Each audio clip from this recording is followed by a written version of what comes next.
अस्सलाम वालेकुम गाइस। उम्मीद करता हूँ आप सब खैरियत से होंगे और अपने कामों में मसरूफ़ होंगे। अच्छा, तो हमारी वेब सीरीज़ का जो है आज दूसरा लेक्चर है। इसे आप लेक्चर कहें या टॉपिक कहें, कह सकते हैं। तो उम्मीद करता हूँ आपने मैं जो है वो पहली वीडियो देखी होगी, उससे आपको कोई फ़ायदा हुआ होगा और आपने अपने दोस्तों के साथ भी शेयर भी किया होगा और मेरे चैनल को सब्सक्राइब भी किया होगा आप लोगों ने। तो चलें हम फर्दर डिले के बगैर हम अपनी जो है वो लेक्चर 2 का स्टार्ट करते हैं। पहले लेक्चर में हमने HTML की जो है वो इंट्रोडक्शन थी, वो हमने लिया था कि HTML क्या होता है और का स्ट्रक्चर क्या होता है और उसमें क्या-क्या चीज़ें होती हैं और क्या-क्या चीज़ें मिलके हमें जो है एक HTML का जो है वो बेसिक स्ट्रक्चर बनता है और क्या-क्या चीज़ें हमारे जब हम HTML की कोडिंग करने जाते हैं तो हमें क्या-क्या चीज़ें मैंडेटरी होती हैं उसमें मेंशन करना, उसको इम्बिट करना। तो चलें हम अपने लेक्चर 2 की तरफ चलते हैं। सबसे पहले हम अपनी कोर्स आउटलाइन देख लेते हैं और उसके बाद फिर हम आगे बढ़ते हैं। और हमारे कोर्स आउटलाइन पहला पार्ट जो हमारा पहला लेक्चर था वो था इंट्रोडक्शन के हवाले से। और अब हम जो दूसरा हमारा जो लेक्चर है, जो ये लेक्चर है हमारा, वो है एलिमेंट्स, टैग्स एंड एट्रीब्यूट्स के हवाले से कि एलिमेंट्स क्या होते हैं और HTML के टैग्स क्या होते हैं और एट्रीब्यूट्स उसमें कौन-कौन से यूज़ होते हैं। हर एलिमेंट्स और हर टैग्स के साथ एट्रीब्यूट्स यूज़ होते हैं, वो कौन-कौन से होते हैं। तो बेसिक से हम स्टार्ट करते हैं अपना। और ये हमारा HTML एलिमेंट्स, इस तरह हमारा HTML के एलिमेंट होते हैं। और जो टैग जिसे हम कहते हैं वो हमारा एक H1 का टैग होता है, पैराग्राफ का टैग होता है, इसी तरह हमारा BR का टैग होता है जो लाइन ब्रेकिंग के लिए काम आता है। हेडिंग का टैग होता है हमारे पास, 6 टाइप्स के हेडिंग्स होते हैं हमारे पास। और जो है आप देख सकते हैं इसकी डेफिनेशन कहती है कि the HTML element is everything from the start tag to the end tag with content in between. तो जैसे मैंने पहले वीडियो में पहले लेक्चर में आपको बताया था कि स्टार्ट टैग होता है और एंड टैग होता है। एंड टैग जो है वो फॉरवर्ड स्लैश के साथ एंड होता है, उसको फिर हम जब भी हम अपना जो है वो एंड टैग एंड करना होता है हम ये टैग यूज करते हैं। तो इसके दरमियान जितना भी हमारा कंटेंट होता है वो हमारा जो है वो जो है कंटेंट हमारा एलिमेंट जो है वो हमारा कहलाता है, कंटेंट कहलाता है एलिमेंट्स का। जैसे H1 का स्टार्ट टैग है, उसके अंदर हम फर्स्ट हेडिंग लिख लें या कुछ भी हमारा welcome to my YouTube channel, welcome to my HTML tutorials, this type. वो फर्दर आप डिटेल में इजीली समझ सकेंगे जब हम प्रैक्टिकल की तरफ जाएंगे, तो आपको ज़्यादा आसान हो जाएगा समझना कि ये स्टार्ट टैग्स क्या होते हैं, इसमें एलिमेंट्स क्या होते हैं। तो चलें मूव करते हैं। एट्रीब्यूट्स, एट्रीब्यूट्स जो है हमारे जो है एलिमेंट्स, जो हमारे टैग्स होते हैं उनके हम फर्दर उसको हम डिफाइन करने के लिए हम एट्रीब्यूट्स यूज कर रहे होते हैं। एडिशनल इंफॉर्मेशन जिसे हम कहते हैं कि हमें उसमें देनी होती है। जैसे अगर हम कहते हैं कि यार हमारा जो है एक हेडिंग है, उसके एट्रीब्यूट्स हमें, जैसे विड्थ हमारे हेडिंग की इतनी होगी, उसकी हाइट इतनी होगी, उसमें कलर ये होगा, ग्रीन होगा, वो सेंटर पे मेंशन होगा या लेफ्ट साइड पे मेंशन होगा या राइट साइड पे मेंशन होगा। तो इस चीज़ों को हम कहते हैं एट्रीब्यूट्स। और हर एलिमेंट्स का एट्रीब्यूट होते हैं। जैसे ए टैग होता है, ए टैग हम मोस्टली कॉमनली हम जो है ए टैग जो है, सॉरी, वो हम हाइपरलिंक यूज करते हैं जहाँ जिसमें हम लिंक्स यूज करने होते हैं, किसी यूआरएल के साथ हमें उस लिंक को टैग करना होता है, तो हम वो ए टैग यूज करते हैं। जैसा कि आप इस एग्जाम्पल में देख सकते हैं कि href एट्रीब्यूट के जो है वो जो है ये देख सकते हैं ए देन href, इसके अंदर हम यूआरएल पास करवाते हैं ताकि जब भी इस पे विजिट ऑर्गेनाइजेशन के नाम पे या इसकी जगह आप कुछ भी लिख सकते हैं, एबीसी लिख सकते हैं, XYZ लिख सकते हैं, जब इस पे क्लिक हो तो हम जो है इस वेब पेज, इस यूआरएल को जो है हमारा जो है वो पेज ओपन हो जाए यूआरएल वाला। अच्छा, एसआरसी टैग जो है एट्रीब्यूट जो है, सॉरी, एसआरसी एट्रीब्यूट जो है वो हमारा इमेज के जो है ना टैग में यूज होता है। जब भी हमें कहीं हमें वेब पेज पे हमें इमेज चाहिए होती है ना, उसमें फिर हम उसको बता रहे होते हैं कि इमेज जो है आपने कहाँ से उठानी है, उसका सोर्स क्या होगा।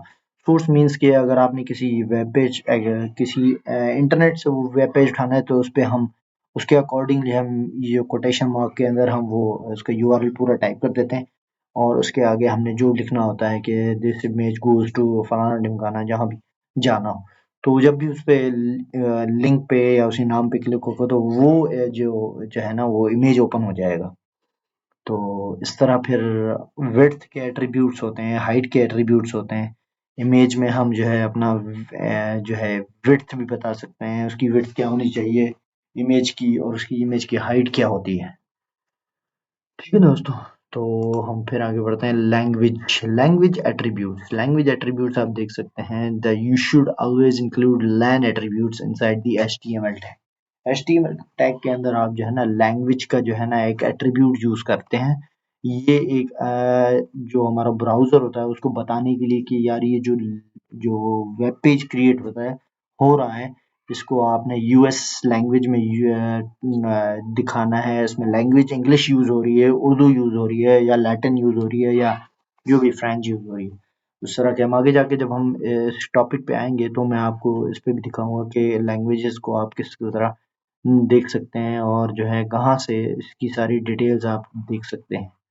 फिर हम बात करते हैं टाइटल के एट्रीब्यूट्स की। टाइटल के एट्रीब्यूट्स के साथ हम जो है उसके साथ हम पी टैग में अपना टाइटल का एट्रीब्यूट यूज कर सकते हैं, जिसमें हम बताते हैं कि भाई जो है ये एक जो है वो इसका टाइटल क्या है। जैसे अगर हमने कोई पैराग्राफ लिखा है तो उसके टाइटल के हवाले से हम बताते हैं कि इसका टाइटल ये है, लेट सपोज।